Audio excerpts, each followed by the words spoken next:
Creating Your Own Job, aimed at providing you with resources and assistance to start your own business. Focusing on customer benefits, analyzing the marketplace, financial forecasting, financial assistance, creating your own job. Welcome to Creating Your Own Job, a series that features topics and experts to help you start or grow your business. I'm Alexis Milner, the editor-in-chief of the Tampa Bay Business Journal, and I'm a volunteer host with the Tampa Bay Community Network. This is a true community resource where you can take video production training and have your own cable TV show and be involved both here and on the internet. So today we're talking about crowdfunding. It's a really interesting topic. And joining me to my left is Jordan Rayner. He's the co-founder of Citizen Investor, which is a website for local government projects. And to Jordan's left is Kendall Almerico. He is the CEO of ClickStartMe, a website providing individuals and businesses with an opportunity to easily raise funds online for almost any legitimate purpose. It's nice to have you both here. Looking forward to our discussion. Thank you. I think a place to start would be just to briefly tell the audience what your business is. I don't want to spend a lot of time on that, and then we'll get into some of the basics of crowdfunding. Jordan, talk about Citizen Investor. Sure. So Citizen Investor is a crowdfunding and civic engagement platform for local government projects. We are a Tampa-based company. Essentially, the way it works is we work directly with municipalities like the city of Philadelphia or the city of Boston to identify shovel-ready public projects that the government doesn't have funding for, but that citizens are very passionate about. The municipality then posts those projects to citizeninvestor.com, where they can donate tax deductibly to the projects they care about most. And if and only if the project reaches 100% of its funding goal, money changes hands, goes to the municipality, and the project is then executed.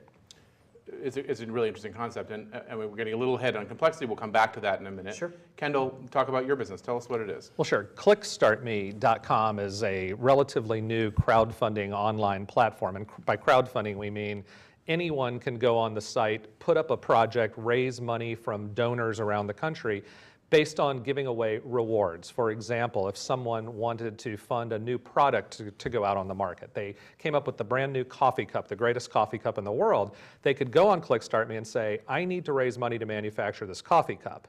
And they could show you a picture of the coffee cup and do a video and talk to you about what a great coffee cup it is, and then ask people to give them donations, $5, $10, $100, $1,000, and in exchange, they don't get part of the coffee cup company.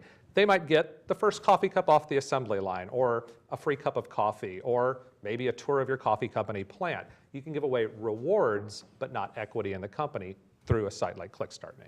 Well, and you answered one of the first questions, which is if somebody's tuning in and doesn't know, what is this? What is crowdfunding? What does that mean? The pure, simplest basics is, Jordan, you want to explain? I mean, again, I think Kendall did, but just to reiterate. Sure. So crowdfunding in the traditional sense of the word, and the way that likely we'll be talking about mostly today, are sites where you can go to post a project to raise money, and typically they have 100% or nothing threshold. And basically all that means is you have a set amount of time in which you have to raise the money, let's say 60 days. And if you don't reach your funding goal, let's say $10,000, within that 60 days, nobody's credit cards are charged, no money changes hands, and the project just simply doesn't happen. Sure. So that kind of 100% or nothing model is very interesting for citizens and for people looking to back really interesting projects on services like ClickStartMe or like Kickstarter or Citizen Investor.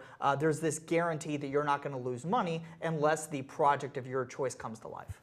No, it's been, well, and we've heard a lot about it, and it's been very popular, but we know that this is not a new idea. There's a certain statue in the middle of New York Harbor that I think was, right. Maybe, I mean, you probably have some, Kendall, can you talk about that a little bit? It's certainly. Maybe new to the web, but not necessarily a new concept. Yeah, I mean, crowdfunding has been around since, well, churches have been passing the hat forever. You walk into your church, you get the little collection plate. That's crowdfunding. That's raising money a little bit at a time for a big project, the church. Yeah, as you mentioned, many years ago, the Statue of Liberty was literally crowdfunded by the New York City, I believe it was Hearst or one of the Pulitzer. Yeah, Pulitzer, right. And so ultimately, this is not something new. However, probably around 2009, 2008, 2009 is when it first hit the web. And now with the accessibility of the web, sites like Jordan's and like ClickStartMe, it's just so easy for people to get to, so easy to publicize, and more importantly, so easy to get your project out there through social media, through Twitter, through Facebook, through email. Before, when you had to go out and find investors, you had to go find investors. Now, you're looking for someone to fund your coffee cup. You just go out on Twitter, you go out on Facebook, next thing you know, 1 million people have seen your coffee cup. It's an easier way to get the word out there. It's natural for the internet. Sure. It was amazing. I think we saw a lot of incredible activity after the Boston Marathon bombings in terms of that fund and how much money they were able to raise. It's been a couple of years, certainly in the business-to-business community from our world, the Business Journal, that this has been a concept that's been talked about a lot. And maybe a little later we can get into, if we have time, about sort of where we've come in this process. But again, for somebody tuning in and viewing this and saying, okay, how can I legally start my own business? Because many of the laws that are out there are to protect investment. Let's talk about sort of the ramifications of this. And yes, you can legally start a business, but what are some of the issues that people should consider if they want to crowdfund an idea? And I'm sure you both have ideas, but Jordan, why don't you start? Sure. So the Jobs Act passed Congress and got the president's signature back in 2012. And essentially what the Jobs Act said is that basically the threshold for being an accredited investor in a company should be lowered. And it instructed the SEC to go out and implement rules for which to change those rules to allow everyday citizens to give money to a company, to get a company off the ground, and to take equity into that company. So there's a lot of startups that are popping up today that are building the technology to help empower this. But we're waiting on the SEC to really come down with these new rules, not surprisingly, before these companies can actually do that. And this isn't a space that we play in with CitizenVestor, but I think something that companies like ClickStartMe, it would make sense to them to go into in the future. So I don't know if Kendall has any thoughts on that. Oh, sure. And Jordan hit the nail on the head.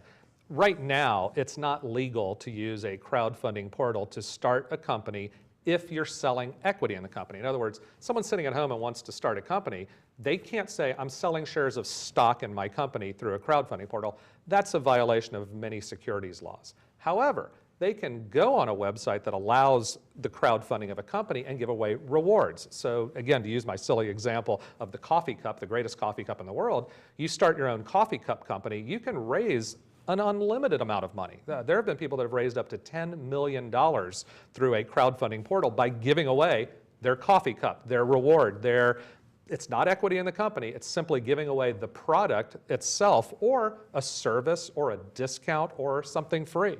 You can give away anything you want as long as it's legal and as long as it's not equity in the company. And you can do that right now on a number of sites, including ClickStartMe. But a number of small businesses are going to platforms like Kivia and getting microloans for their companies, which I think is really interesting, right? So I want to buy, my father owns a wholesale food distribution company here in Tampa. My family's been here for 6 generations. He has a family-grown local business here.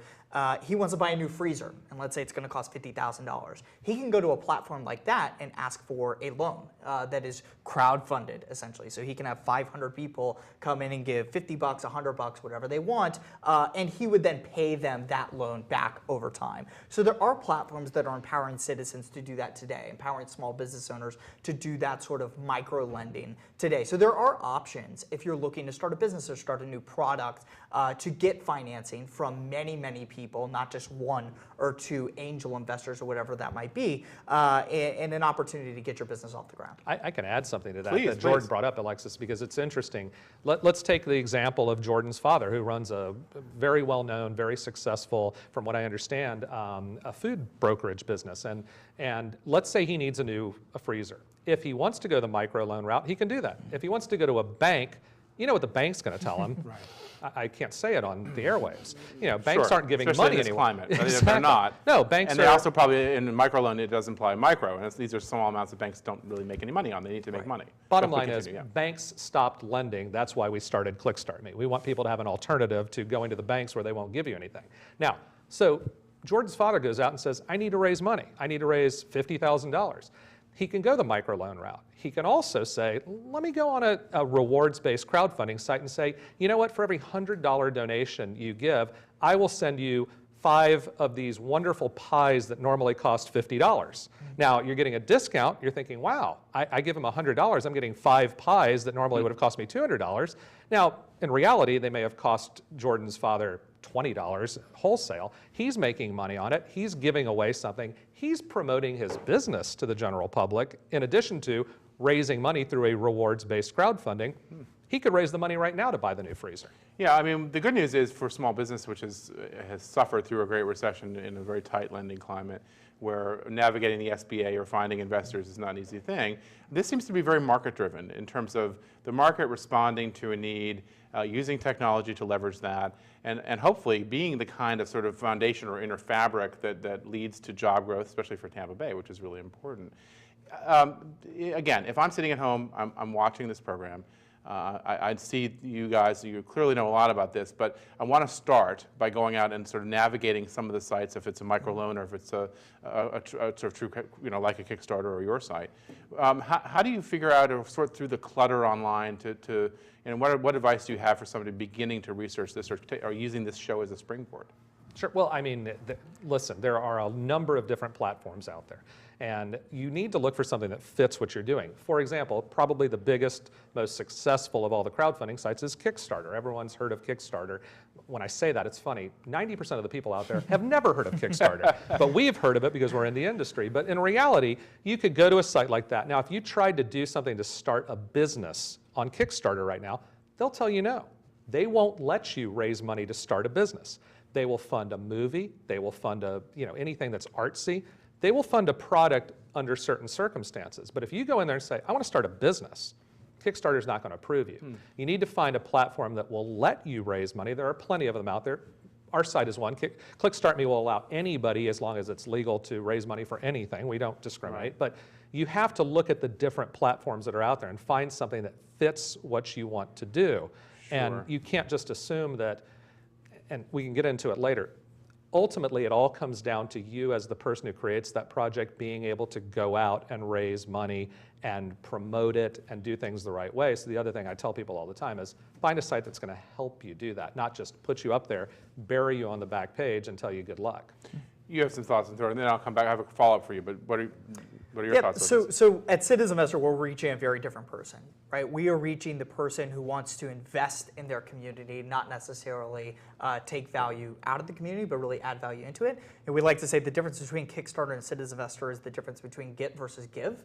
We're building a community of what we call micro-philanthropists, of people who want to build public projects with $5 or $10 and 1,000 other citizens that traditionally could have only been built by traditional philanthropists like the Carnegies and Rockefellers of the world. But our platform's a great one if you're a citizen who wants to see change in your neighborhood, who wants to reimagine your community, you want to take that old abandoned parking lot and turn it into a community park. Our platform's a great place to start in investing in your community and giving back to your community. And real quick, what are some examples of things that you've had successes? Now, and part of this, it's a public domain, and this program focused on small businesses and how to sort of navigate and implement these campaigns. But it's not hard to make the leap from what you're doing in a community to help improve a community and what that means for economic development in those communities, because it makes it be a place to live and people want to grow their businesses, that kind of thing. So you're doing your part to help economic development happen. Absolutely. So I'll use a project we have in Newport Richey right now. I think is a perfect example. So the city of Newport Richey posted a project on Citizen Investor that is trying to renovate an old historic hotel called the Hacienda Hotel. It's right downtown. It's a really beautiful building. They're trying to raise $40,000 to do some structural changes to the inside of the building. That will create jobs. If that project is successfully created, it'll create construction jobs. It'll create a lot of economic development in the downtown area of Newport Richey. And that to us is very exciting. Right. The follow-up I had for you, Kendall, is that you mentioned Kickstarter no longer allows you to finance a business. That wasn't always the case, and why not? Well, it's actually always been the case. It's always been the case, okay. Kickstarter has never, they've basically thumbed their nose at businesses. They want projects, they want creatives. They're a big fan of the artsy community and product development. Don't get me wrong, they'll do, but if you go on there and say, we want to start a business, we want to start a small business, and we want to fund that business, they will not approve you. You will get thrown out. Now, if you say, I want to create this coffee cup, I already have a business. I'm creating the new coffee cup.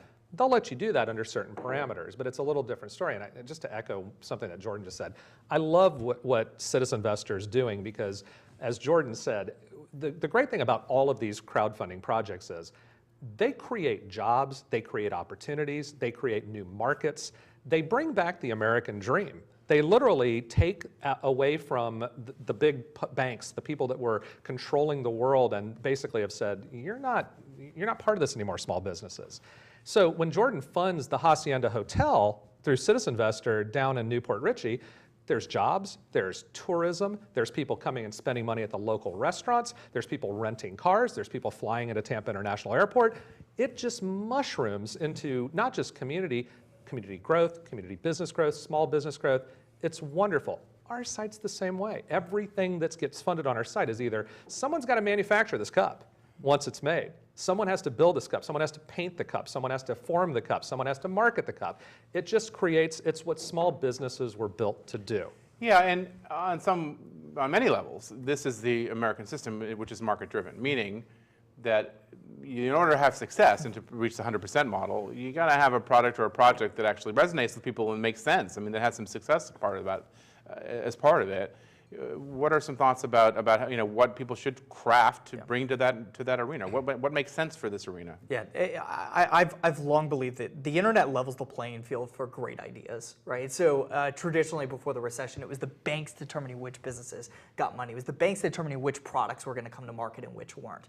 Now the people are. The internet is literally democratizing which small businesses get loans and which products come to life. That's a really romantic but economically sound thing, right? That's good for economic development. So that's what excites us about this space and about this industry is if you do have a project or a product that will resonate with the market, it will get funded. You'll get the funding you need, whereas traditionally you may not have been able to finance that. And the converse side of that is if your project and your product isn't good, it's a really interesting way to find out.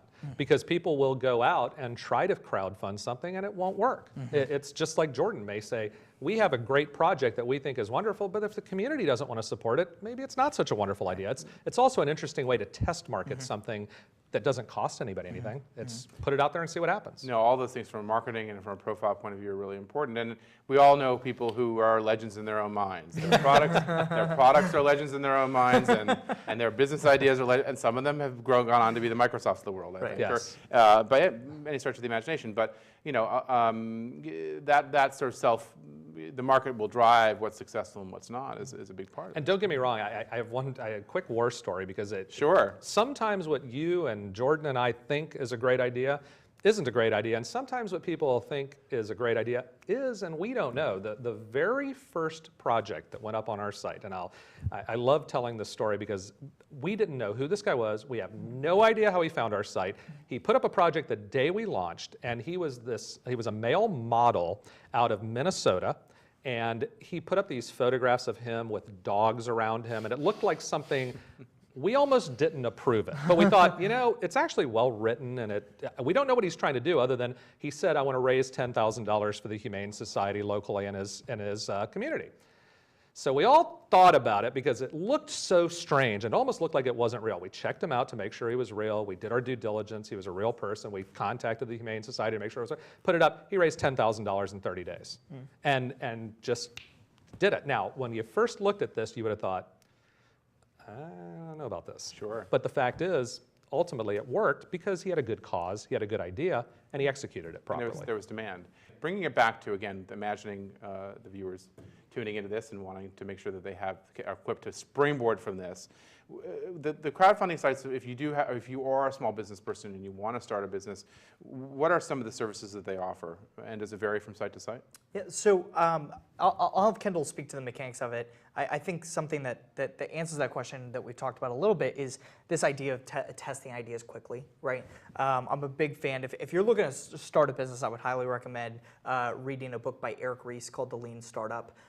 It's basically this concept of fail as quickly as possible and as cheaply as possible, right? So get your idea, the minimum viable product that your idea is, what's the core of your idea, get it to market, let users test it or crowdfund it, And if it's successful, great, you're onto something. If not, you'll know very, very quickly.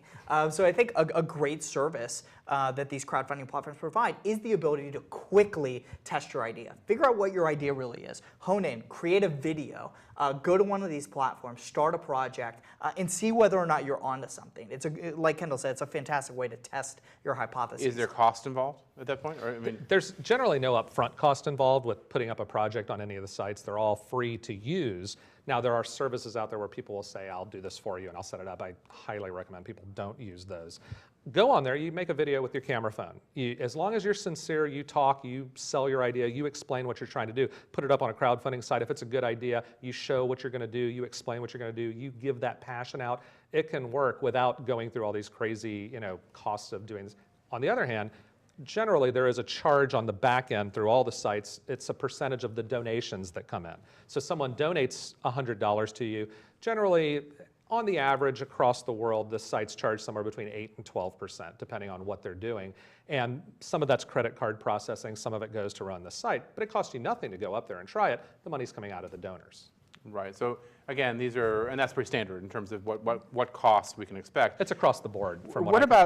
about potential fraud issues and, again, protecting investors? Are those issues that are, I mean, they're Yeah, that's a good question. So we deal, this is a question we actually get a lot because the people raising money on Citizen Investor are government entities, right? So we thought initially that there would be a lot of resistance from citizens to say, why am I giving money to something I already pay taxes? Why am I giving additional money to this? And that actually hasn't been the case. But there is the question of, government is notorious for not executing projects on time or on budget, right? So we have controls in place on our site to make sure that these municipalities carry out what they actually say they're going to carry out. And we believe by citizens being able to see exactly how much of their money went to a particular government project or service, we're inherently making government more accountable, right? There's social accountability there to make sure that they stay on budget and stay on the particular time frame that they have proposed when seeking donations from citizens. You need to make sure if you go to a crowdfunding site that you check, no matter what site it is, that there is some kind of a vetting process before you donate. There are sites out there that literally will let anybody put anything up. We'll let anybody who is legitimate, who has a legitimate idea, who wants to raise money for a legitimate cause, put their project up without discriminating. But we make sure they're real people. We vet them. We make sure that they have a social network involved.